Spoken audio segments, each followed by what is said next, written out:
बिस्मिल्लाहिर्रहमानिर्रहीम अस्सलामुअलैकुम welcome to another video lecture. This is Munir Ahmad.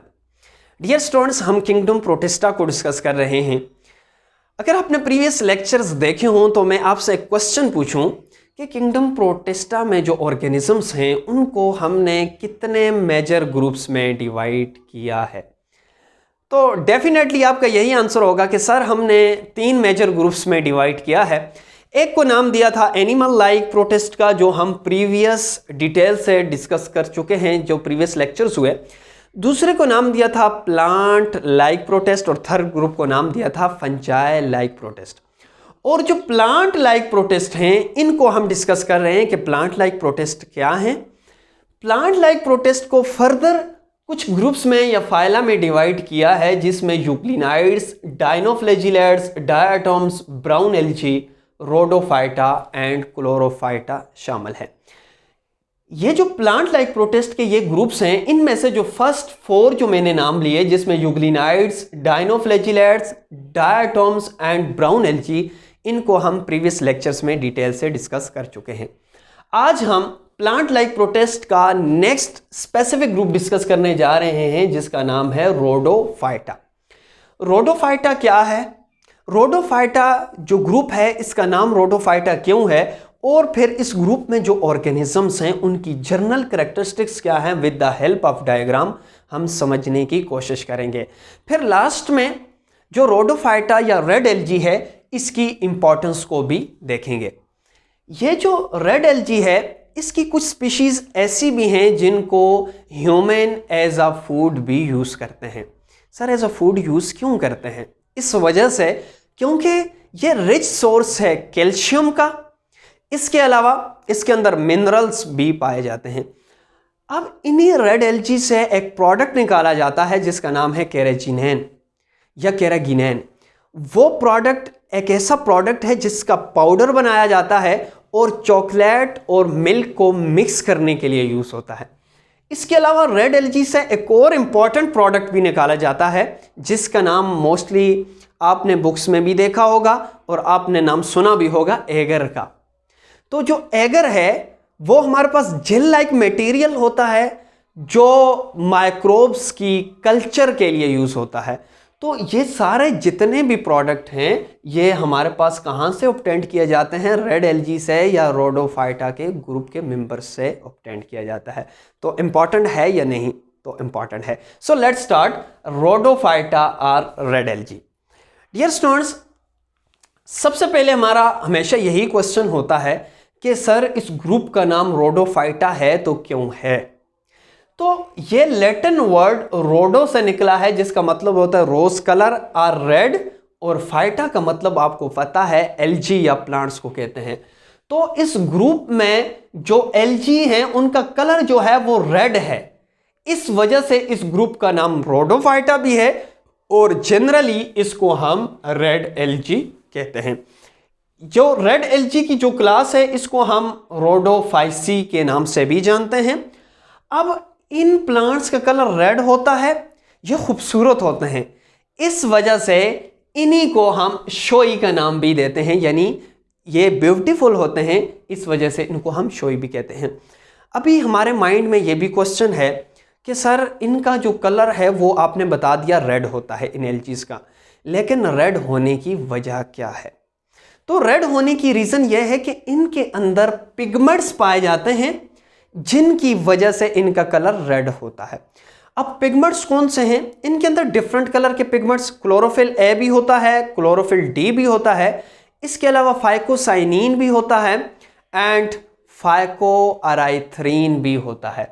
लेकिन जो फाइकोअराइथ्रीन है ये रेड पिगमेंट होता है, ये जो दूसरे पिगमेंट हैं यानी क्लोरोफिल वगैरह उनको मास्क कर देता है, उनका कलर जाहिर नहीं होने देता, और कलर कैसा शो करता है? रेड एल्गी का रेड शो करता है। तो यही पॉइंट्स मैंने लिख लिया है कि रेडिश कलर क्यों होता है।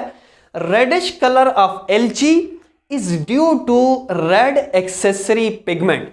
ये रेड एक्सेसरी पिगमेंट्स की वजह से जिसका नाम है फाइकोअराइथ्रीन। तो आपने एमसीक्यूज के लिए माइंड में रखना है कि रेड एलगी में जो स्पेसिफिक पिगमेंट है जो रेड एलगी को रेड कलर देता है वो है phycoerythrin, which mask the green colour of chloroplast, जो ग्रीन कलर ऑफ क्लोरोप्लास्ट को मास्क कर देता है। तो इस वजह से इनका जो कलर है वो रेड होता है। लेकिन बाज़ एलजीज ऐसी भी हैं इस ग्रुप में जिनका कलर ब्लूइश भी हो सकता है, ग्रीन भी हो सकता है, और ये जो कलर है ये कलर डिपेंड करता है लोकेशन पे और कितनी अमाउंट में उनके अंदर पिगमेंट पाया जाता है। अगर उनके अंदर फाइकोअराइथ्रीन ज़्यादा है तो उनका कलर रेड होगा। अगर उनके अंदर फाइकोअराइथ्रीन भी है लेकिन क्लोरोप्लास्ट या क्लोरोफिल ज़्यादा है तो उनका कलर ग्रीन होगा। सो मैंने यहां पे इन्हीं पॉइंट्स को लिख लिया है कि colour also depends upon location. Deep water में जो ये वाले एल्जीज हैं वो रेड होते हैं। क्यों रेड होते हैं? वो इस वजह से क्योंकि इनके अंदर मोर फाइकोअराइथ्रीन होता है। ये पॉइंट्स मैं अभी डायग्राम से एक्सप्लेन करता हूं। शैलो वाटर में इनका कलर ग्रीन होता है। क्योंकि फाइकोअराइथ्रीन तो इनके अंदर भी है लेकिन मोर क्लोरोफिल, फाइकोअराइथ्रीन की बनिस्बत इनके अंदर क्लोरोफिल ज्यादा होता है। अब एक वजह यह है और दूसरी वजह यह है कि आपको यह पॉइंट पता होना चाहिए कि किसी भी चीज़ का कलर वो क्यों होता है। फॉर एग्जांपल अगर ये मार्कर की आपको कैप रेड नज़र आ रही है तो क्यों आ रही है? क्योंकि जो लाइट पड़ रही है इस पर तो जो रेड वेवलेंथ है वो रिफ्लेक्ट होकर वापस जा रही है, बाकी एब्जॉर्ब हो रही हैं लेकिन रेड वापस जा रही है। जो लाइट कलर रिफ्लेक्ट होगी वो उसका कलर होगा, तो इस वजह से इसका रेड है। ये नहीं समझना कि इसका कलर इस वजह से रेड है क्योंकि ये रेड लाइट को एब्जॉर्ब कर रही है, नहीं, जो रिफ्लेक्ट करेगा वो उसका कलर होगा। फॉर एग्जाम्पल ये आपको ब्लू मार्कर है, इस वजह से ये ब्लू आपको दिख रही है क्योंकि इसमें ये जो लाइट है, लाइट पड़ रही है और लाइट में सारी वेवलेंथ की लाइट इस पे पड़ रही है, लेकिन जो ब्लू कलर की वेवलेंथ है वो रिफ्लेक्ट हो रही है, वापस जा रही है, तो इस वजह से इसका कलर जो है वो ब्लू दिखता है। इसी तरह जो डीप पानी में एल्जीज हैं इनका कलर रेड इस वजह से होता है। एक फैक्टर तो यह है कि इनके अंदर फाइकोअराइथ्रीन है। दूसरा फैक्टर यह है कि जो डीप वाटर है उसके अंदर जो ब्लू कलर की वेवलेंथ है वो स्मॉलर साइज होती है और इजीली पेनिट्रेट कर सकती है डीप पे। तो ये जो वेवलेंथ ब्लू वेवलेंथ की है तो ये जो रेड एलगी है ये इसको एब्जॉर्ब कर लेंगे, जो ये रेड वेवलेंथ है इसको रिफ्लेक्ट कर देगी, वापस से रिफ्लेक्ट कर देगी, तो इस वजह से इसका कलर जो है वो हमें रेड दिखता है। अब वो एल्जीज जो थोड़ा सा ऊपर होती हैं शैलो वाटर में उनका कलर ग्रीन है। तो ग्रीन क्यों दिखता है? इस वजह से क्योंकि ये रेड को तो एब्जॉर्ब कर लेती हैं लेकिन जो ग्रीन वेवलेंथ की लाइट है उनको रिफ्लेक्ट कर लेती हैं, तो इस वजह से इनका कलर ग्रीन होता है। तो डेफिनेटली ये दो पॉइंट्स आप समझ चुके होंगे कि जो डीप होती है वो इस वजह से रेड है क्योंकि वो रेड लाइट को रिफ्लेक्ट करके बाकी जो ब्लू लाइट है उसको एब्जॉर्ब करती हैं, क्योंकि रेड लाइट पेनिट्रेट इतनी नहीं कर सकती और जो ब्लू लाइट है उसकी वेवलेंथ कम होने की वजह से वो डीप तक पेनिट्रेट कर सकती है। इसके बाद अब जो रेड एलगी के या रोडोफाइटा है उसके जनरल कैरेक्टरिस्टिक्स को देखते हैं। सबसे पहले इसकी हैबिटेट पे बात करते हैं कि इनका रहन सहन कैसा है। तो both in marine and fresh water में रहते हैं, लेकिन इंपॉर्टेंट पॉइंट यहाँ पे ये है मोस्टली जो रेड एलगी हैं वो मेरीन इन्वायरमेंट में रहते हैं, समुंदर में रहते हैं। अब पिगमेंट्स की बात की जाए तो रेड एलगी में क्लोरोफिल भी पाया जाता है और क्लोरोफिल ए और डी होता है, ये आपने नोट करना है। इसके अलावा फाइकोअराइथ्रीन जो हम डिस्कस कर चुके हैं एंड फाइकोसाइनिन। क्लोरोफिल का कलर आपको पता है ग्रीन होता है, तो इसी वजह से मैंने ग्रीन कलर मार्कर में लिखा है। फाइकोअराइथ्रीन का कलर रेड होता है, रेड पिगमेंट है, इसी वजह से मैंने इसको रेड कलर मार्कर से लिखा है। और फाइकोसाइनिन जो है वो ब्लू कलर पिगमेंट है, इस वजह से मैंने ब्लू में लिखा है। इसके बाद next point storage of food की बात की जाए तो इसमें स्टोरेज ऑफ फूड में एक इंपॉर्टेंट पॉइंट है वो ये है, ये स्टोर करते हैं food in the form of floridean starch. Floridean starch की फॉर्म में ये फूड को स्टोर करते हैं। अब सर ये फ्लोरिडियन स्टार्च क्या है? ये जो फ्लोरिडियन स्टार्च है ये जैसे ग्लाइकोजन है या जैसे अमाइलो पेक्टिन है ये इस तरह का कार्बोहाइड्रेट्स है या पॉलीसेकेराइड है। इसके अलावा अगर बॉडी फॉर्म की बात की जाए तो ये बहुत सारे सेल से मिलकर बनते हैं, तो मल्टी सेलुलर हैं, लेकिन इनमें भी ऑर्गन सिस्टम नहीं होता, जैसा कि हमने ब्राउन एल्गी में डिस्कस किया था। तो एक ही टाइप के सेल से मिलकर बनते हैं, तो है मल्टी सेलुलर। और इनकी बॉडी फिलामेंटस होती है और इनकी बॉडी डिफरेंशिएट नहीं होती, लीफ में, रूट्स में और स्टेम में डिफरेंशिएट नहीं होती। इनके अंदर जो लीफ लाइक स्ट्रक्चर्स पाई जाती हैं, लीफ नहीं, जरा फोकस कीजिएगा, मैं कह रहा हूं लीफ लाइक स्ट्रक्चर्स पाई जाती हैं, उनको हम ब्लेड कहते हैं। इसके अलावा जिस जगह से ये जिस पॉइंट से दूसरी सरफेस पे या किसी भी जगह पे अटैच होती है उसको हम होल्ड फास्ट कहते हैं। लेकिन इनमें अगर मैं यहाँ पे लिखूं रूट, तो इनमें रूट जो हैं वो एब्सेंट होते हैं, रूट एब्सेंट होते हैं, लेकिन यहाँ पे होल्ड फास्ट होता है जहाँ से ये अटैचमेंट करते हैं, रूट लाइक स्ट्रक्चर्स होती है। अब इसके बाद अगर इसकी सेल वॉल की बात की जाए, जाहिर सी बात है कि ये मल्टी सेलुलर हैं, तो बहुत सारे सेल से मिलकर बनते हैं और आउटर मोस्ट बाउंड्री आपको पता है सेल की सेल वॉल होती है। तो सेल वॉल जो है वो सेलुलोज से, पैक्टिक और सल्फेट से मिलकर बनता है।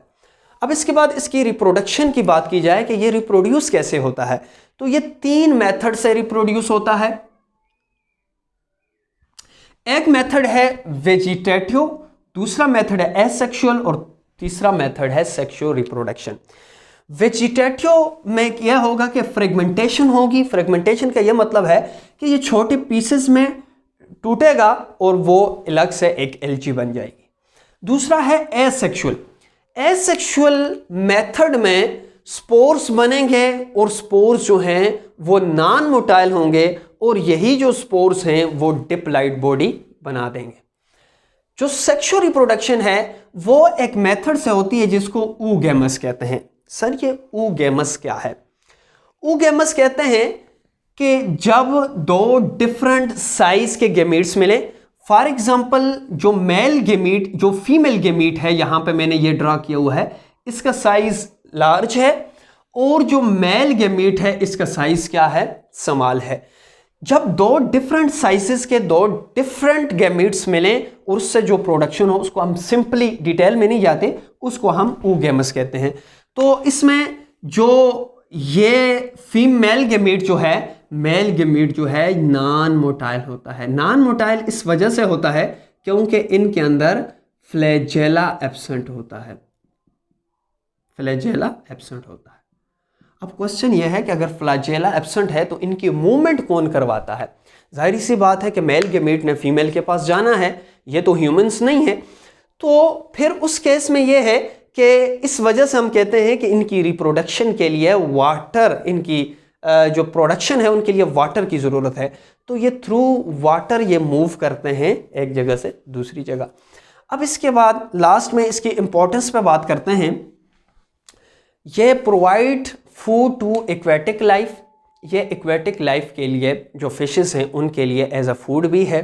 इसके अलावा इसके अंदर फोटोसिंथेटिक पिगमेंट्स पाए जाते हैं, क्लोरोफिल पाया जाता है, इस वजह से ये ऑटोट्रॉफिक है और ऑक्सीजन को प्रोड्यूस करते हैं। तो यहाँ पे मैंने नेक्स्ट पॉइंट लिख लिया, प्रोड्यूस ऑक्सीजन। इसके अलावा एक इम्पॉर्टेंट प्रोडक्ट इस बॉडी से निकाला जाता है एल्गी से, जिसको हम एगर कहते हैं। तो agar is obtained from red algae, और रेड एल्गी की कुछ स्पेसिफिक स्पीशीज हैं जिसमें जेलेडियम है और ग्रासिलेरिया है। इन स्पीशीज से एगर को निकाला जाता है। सर ये एगर क्या है? शुरू में मैंने कुछ पॉइंट्स बताए। ये एगर है as a nutrient material use for the cultivation of microbes and gel preparation. ये जो एगर है माइक्रोब्स या बैक्टीरिया की कल्टीवेशन के लिए, उनकी कल्चरिंग के लिए as a nutrient material use होता है। इसके अलावा जेल प्रिपरेशन में ये वो एगर यूज होता है। तो एगर भी कहाँ से ऑब्टेन होता है? रेड एल्गी से। इसकी इंपॉर्टेंस है। इसके बाद source of food for humans, ये फूड का सोर्स भी है। इसकी कुछ स्पीशीज जो हैं एज अ फूड भी यूज होती हैं। क्योंकि ये rich source of vitamins, minerals and calcium है, जिसकी एग्जांपल है पोरफायरा। ये पोरफायरा मेनली फूड के लिए यूज़ होता है। इसके अलावा नेक्स्ट इंपॉर्टेंस में बात करें कि इनसे एक प्रोडक्ट निकाला जाता है जिसका नाम है कैरागिनेन और कैराजिनिन। कैराजिनिन जो है वो ग्लू लाइक मटेरियल है जिसके अंदर हाइड्रोक्लोराइड मटेरियल होता है। अब इसका फंक्शन क्या है? इसका फंक्शन ये है कि ये चॉकलेट और मिल्क को मिक्स करने के लिए एज अ पाउडर के तौर पर यूज़ होता है ताकि ये आपस में इजीली मिक्स हो जाए। तो इसके अलावा फॉर्मेशन ऑफ कोरल रीफ्स भी इसी की इंपॉर्टेंस है, इसमें ये इंपॉर्टेंट रोल प्ले करता है। तो इंशाल्लाह हम नेक्स्ट लेक्चर में नेक्स्ट ग्रुप को डिस्कस करेंगे जो है क्लोरोफाइटा। इस लेक्चर में अगर आपको कोई भी प्रॉब्लम हो, कोई भी कन्फ्यूजन हो तो कमेंट सेक्शन में लाजमन कमेंट कीजिए। इसके अलावा डिस्क्रिप्शन में मेरा व्हाट्सअप नंबर भी मौजूद है, आप वहाँ से भी मुझसे कांटेक्ट कर सकते हैं। तो इंशाल्लाह नेक्स्ट लेक्चर तक इजाज़त दीजिए। अल्लाह हाफ़िज़।